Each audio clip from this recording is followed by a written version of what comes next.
High everyone, আসসালামু আলাইকুম, welcome back to my channel. আশা করছি সবাই অনেক ভালো আছেন। আলহামদুলিল্লাহ, আল্লাহর রহমতে আমরাও ভালো। আজকে হলো জুনের 9 তারিখ, রবিবার, আর এখন বাজে হলো দুপুর 1:03 কম, 12:57 বাজে। আজকের বাহিরের ওয়েদারটা অনেক বেশি সুন্দর, রবিবারের জন্য একদম পারফেক্ট। কালকে রাত থেকেই আমার মনে হয় শুরু হয়েছে বৃষ্টি, যেটা এখনো কন্টিনিউ হচ্ছে। রোড আইল্যান্ডে যখন বৃষ্টি হয়, স্পেশালি আমাদের বাসায় যখন বৃষ্টির পানি পড়ে, আমাদের যেহেতু দুই সাইডেই টিনের ছাউনি লাগাইছি, যেটা ইচ্ছা করেই শুধুমাত্র এই বৃষ্টিটা যাতে আমরা এনজয় করতে পারি। আরেকজন চিপাই বের হয়ে গেছে আরো বৃষ্টি এনজয় করতে।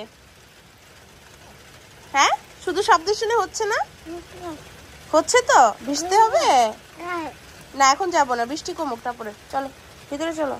এত সুন্দর শব্দ, মনে হয় কি বাংলাদেশে টিনের ঘরের ভিতরে আছি। শব্দটা কি শোনা যাচ্ছে? বৃষ্টি পড়তেছে যে টিনের উপরে, আর দমকা হাওয়াতে যখন এইগুলা নড়ে তখন তো আমার আরো বেশি ভালো লাগে। স্পেশালি এই ঝুনঝুনি শব্দটা বেশি সুন্দর। চলো, ভাইজান কোথায়? ভাইজান কোথায়? ওই যে ভাইজান, এই যে ভাইজান। মুখে মানে থুতনিতে এই যে পিম্পলস গুলা সব সময় উঠে। মাঝখানে অনেক বছর একদম ক্লিন ছিল, এখন একটা উঠছে, সেইটা থেকে আরো 10টা-12টার মতো উঠতেছে। রাতের বেলা তো অনেক ক্রিম দিয়ে রাখা হয়, তারপরেও বুঝতেছি না, বেড়েই যাচ্ছে। এইরকম পিম্পল উঠলে দেখা যায় এই থুতনিটা পুরাটা একদম কালো সিলের মতো পড়ে যায়। জানি না মানে এইটা কেন হয় বা এটার কোনো ওষুধ আছে কিনা, ডক্টরের সাথে আর কি দেখতে হবে। কি অবস্থা সুজন? আমরা তো আজকে 22 দিন পরে ব্লগ করতেছি। অনেকদিন 22 দিন মানে পুরা 1 মাসের কাছাকাছি।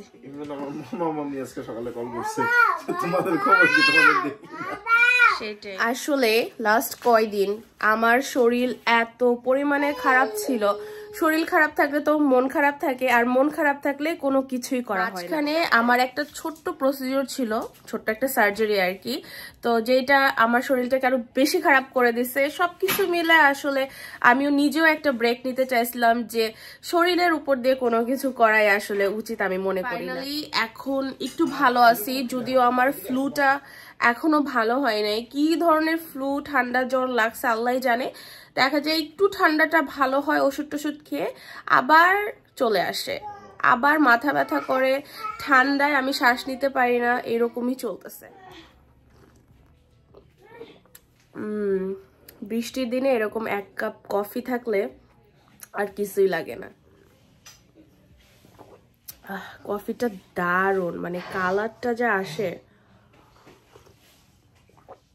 এই কফিতে একটু চুমুক দিলেই মনটা একদম ভালো হয়ে যায়।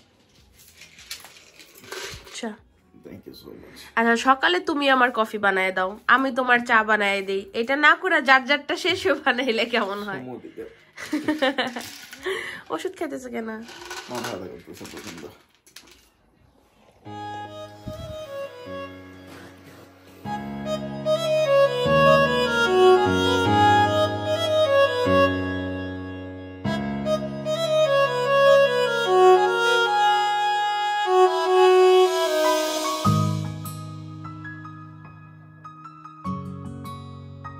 কই যাচ্ছ তুমি আমাদেরকে রেখে?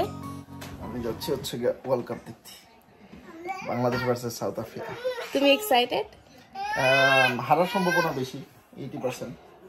এক্সাইটেড না, এক্সাইটেড হচ্ছে গিয়া একটা লাইফে এক্সপিরিয়েন্স করা, যেহেতু ওয়ার্ল্ড কাপ ঘরের পিছনে হইতেছে, ব্যাকইয়ার্ডে গিয়া দেখলে আর কি। I am so happy for you that তুমি ফাইনালি যাচ্ছ।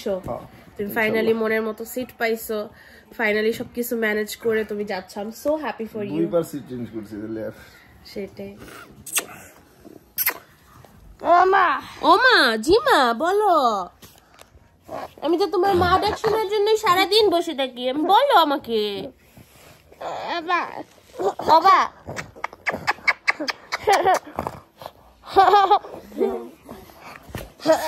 আজকে সে ভালো মুডে আছে আলহামদুলিল্লাহ। ওমা আদ্র যখন আর আদর নিতে পারে না তখন বলে ওমা। ওমা জিমা, এখন আর আদর চায় না, এর জন্য আমার থেকে দূরে চলে যেতেছে। টায়ার্ড হয়ে গেছে আদর নিতে নিতে।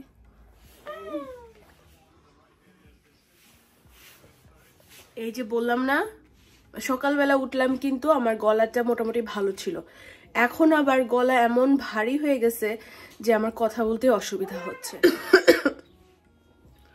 মানে কি যে একটা ঠান্ডা লাগছে আল্লাহই ভালো জানে, এই ঠান্ডা থেকে আমি কবে মুক্তি পাবো। লাস্ট কয়দিন ধরে শরীর ভালো না দেখে রান্না বান্না এমন হচ্ছে যে শুধু খেতে হবে, এর জন্য রান্না করা, এই আর কি।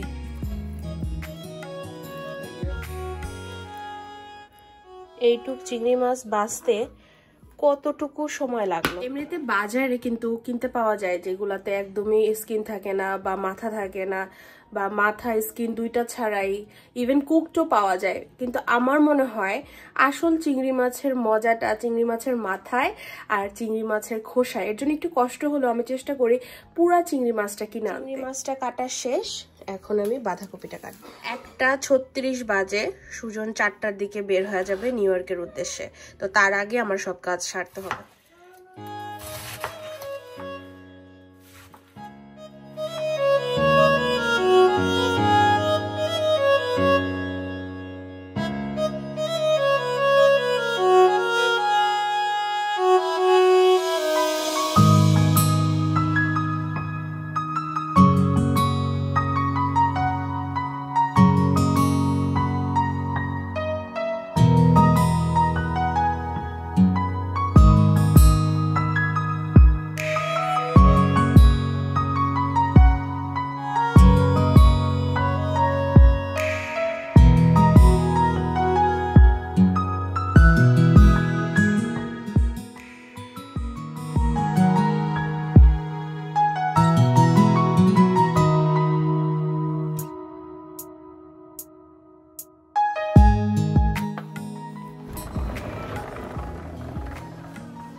বাইরে যাব না, এখন বাইরে যাও না, দৌড়ে চলে আসছে। না মা, এখন বৃষ্টি, পরে যাব, আসো।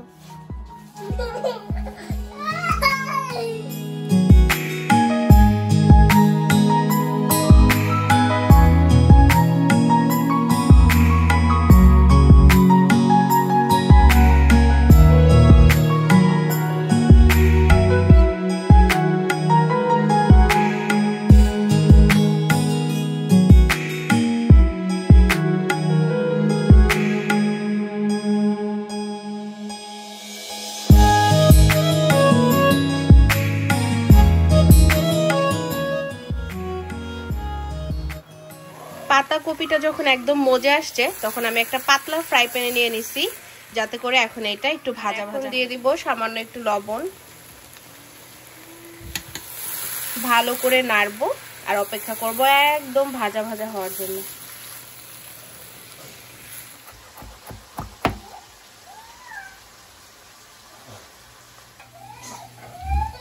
সামান্য একটু ধনেপাতা দেব। এইখানকার পাতাকপিগুলা অনেক তাড়াতাড়ি গলে যায়, একদম ভর্তা ভর্তা হয়ে যায়, তাই একটু কড়াইটা চেঞ্জ করে রান্না করলে দেখা যায় ঝরঝরে হয়। কি হয়েছে পাপা তোমার? তুমি আপসেট? হ্যাঁ, কি হয়েছে তোমার? আবার কি হয়েছে? দুই দিক দিয়ে দুইজনের মন খারাপ দেখা যায়। হ্যাঁ, মন খারাপের বন্যা চলতেছে ঘরের ভিতরে। আমার দুনো ছেলের কি মন খারাপ? আমা কখনো মেঘ কখনো বৃষ্টি।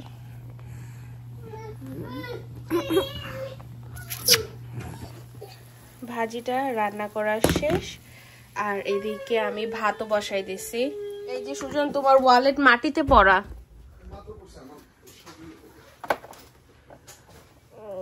বেডে যাবে মা? ভাইজান ঘুমাবে? আর দুইটারই ঘুম আসছে, এর জন্য দুইটারই মাথা নষ্ট। চলো আসো বেডে যাই, একটু ঘুমাবে। চলো, খেলা দেখতে যাবে দেখে সুজন নিজের জন্য আর তার বেস্ট ফ্রেন্ডের জন্য দুইটা অর্ডার দিয়ে টি শার্ট বানাইছে। It's a silly thing, you wouldn't understand. ইয়া, কারণ আমি তো সিলেটি না। তুমি কি সিলেটি? হোপফুলি এটা আমার ফ্রেন্ডে পরে। তোমার কোন কালার? আমার লালটা। আর ভাইয়ার সবুজটা? হ্যাঁ। আচ্ছা, তুমি তোমার সানগ্লাসটা নিছো? হ্যাঁ, সানগ্লাস। তুমি কি এই জার্স পরে যাবা? না না, এইটা সুযোগ পেয়ে দিয়েছিল, কিন্তু এটা একটু টাইট হয়ে যাবে পেটের মধ্যে। বাংলাদেশের পতাকা খেলাতে নিয়ে যাবা দেখে। হ্যাঁ।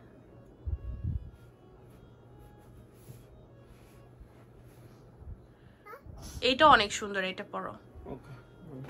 আমি যেরকম বাজার থেকে কাপড় টাপড় এনে সবার আগে স্টিকার খুলি, আমার মনে হয় আমি স্টিকার খুললে ওই জিনিসটা একদম টোটালি আমার, ওখানে ক্লেম করার আর কেউ থাকে না। কিন্তু সুজন বাজার থেকে জিনিস এনে ও একটা জিনিসেরও স্টিকার খুলে না, স্টিকার সহ রেখে দেয়। এটা নাকি তার খুবই পছন্দের, যখন যেটা পরবে স্টিকার খুলে খুলে পরবে। কেন এটা কেন করো তুমি? যত সময় স্টিকার আছে তত সময় নতুন স্টিকার খুললেই তো পুরো। কিন্তু আমার যেন উল্টা লাগে, আমার মনে হয় যে স্টিকার থাকলেই তো এটা আবার ফেরত দেওয়ার চান্সেস থাকে, অর লাইক আমি জানি না আমার কি মেন্টালিটি কাজ করে এই ব্যাপারে, যে আমার সবার আগে স্টিকার খুলতে হবে। ওই নতুন কাপড়টা যদি ওয়াশ করা পসিবল হয় তাহলে ওয়াশ করতে হবে এবং সুন্দর করে ভাঁজ করে ক্লোজেটে রাখতে হবে। ইভেন আমার এটাও হয় যে আমি নতুন জিনিস কিনে স্পেশাল ওকেশনে পরবো করে ওই নতুন জিনিস পরতে পরতেই আমার 1-2 বছর লেগে যায়। আমার ক্লোজেটে এমনও জামা আছে যে জামাগুলো আমি রাখছি স্পেশাল ওকেশনে পরবো। প্রথমবার যখন বাংলাদেশে গেছিলাম, মানে সেই 4 বছর আগের জামা এখনো আছে রাখা, যেটা আমি খুলি। আর সুজনের হলো উল্টা, ওর নতুন জামা এনে যত তাড়াতাড়ি সম্ভব পরা যায়।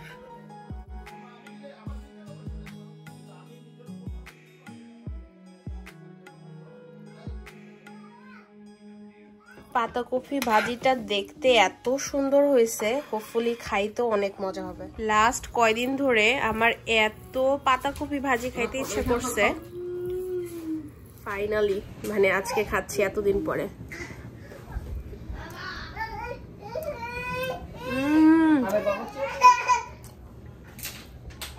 সেই লেভেলের মজা হয়েছে। সুজন কেমন লাগে? আসলে মজা হচ্ছে না? তারা দুইজন ওইখানে বসে, এই জন্য আমি সোফায় বসি। এত মজা হয়েছে। এই পাতাকপি ভাজি চিংড়ি ছাড়া, হলুদ ছাড়া, শুধু সাদা করলেও কিন্তু অনেক মজা লাগে। এই চিংড়ির পরিবর্তে যদি বাংলাদেশের ছোট চিংড়ি হইতো তাহলে আরো মজা লাগতো। তার সাথে যে একটু ধনে পাতা দিছি, ধনে পাতার একটা ফ্লেভার আসতেছে, খুবই মজা। সামান্য একটু জিরা ফোড়নে, সামান্য একটু হলুদ দিয়ে এত মজার যে বাঁধাকপি হয়, আসলে মাঝে মাঝে কম মশলা রান্নাও অনেক অসাধারণ হয়।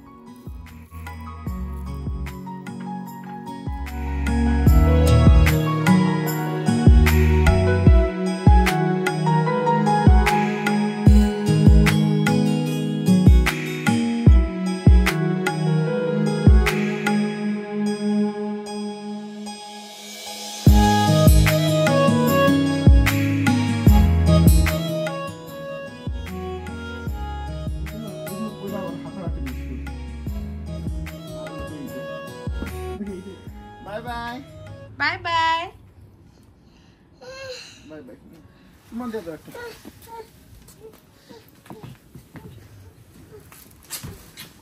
থাকো, এখন থাকো, মামার কাছে যাও।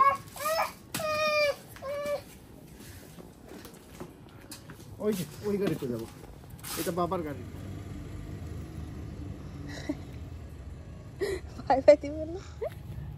বাবা চলে গেছে।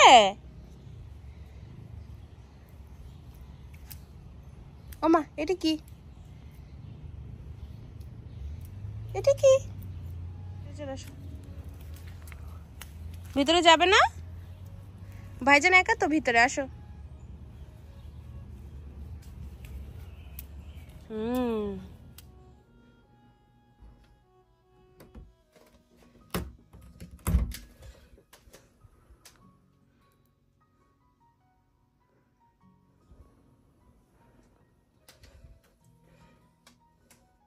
সুজন চলে যাওয়ার সাথে সাথে আমি 2 ছেলেকেই ঘুম পাড়ায় দিছি। ওরা ঘুমানোর পরে আমি পুরো ঘর ক্লিন করে ফেলছি, চুলা ক্লিন করে ফেলছি, তারপরে রান্নার যা যা আরও ধোয়ার বাকি ছিল সেগুলো সব ধুয়ে ফেলছি। এখন তারা উঠলে আমি বাকি সময়টুকু শুধু তাদের দিই। কালকে সোমবার, আমার বাবার স্কুল শুরু, তো বাবাকে কালকে স্কুলের জন্য রেডিও করাইতে হবে, হাতের পায়ের সমস্ত নখগুলো কেটে দিতে হবে। আমার বাবার আবার নখ অনেক তাড়াতাড়ি বড় হয়। অনেকদিন পরে একটা ব্লগ দিচ্ছি, যারা আমাকে পার্সোনালি নক করে খোঁজখবর নিয়েছেন তাদের কাছে আমি অনেক অনেক কৃতজ্ঞ। আসলে আপনাদের ভালোবাসার জন্যই বারবার ফিরে আসা, বারবার ব্লগ দেওয়া। আপনারা যদি ভালোবাসা না দিতেন হয়তো কবেই বন্ধ করে দিতাম এই ব্লগ। তারপরও এই 1 সপ্তাহ পর পর, 5 দিন পর পর, 20 দিন পর পর, 1 মাস পর পর যে আমি টুকিটাকি ব্লগ দেই, এটা শুধুমাত্র যারা আমাকে ভালোবাসেন, আপনাদের টানে। সবাই অনেক ভালো থাকবেন, দোয়া করবেন আমি যাতে সুস্থ থাকি, আমার বাচ্চারা যাতে সুস্থ থাকে এবং সবাইকে নিয়ে আমরা যাতে হাসি খুশি থাকতে পারি এবং ভালো থাকতে পারি। দেখা হবে অন্য একটা দিন আমার লাইফের কোনো অংশ বিশেষ নিয়ে। ততদিন পর্যন্ত আল্লাহ হাফেজ, আসসালামু আলাইকুম।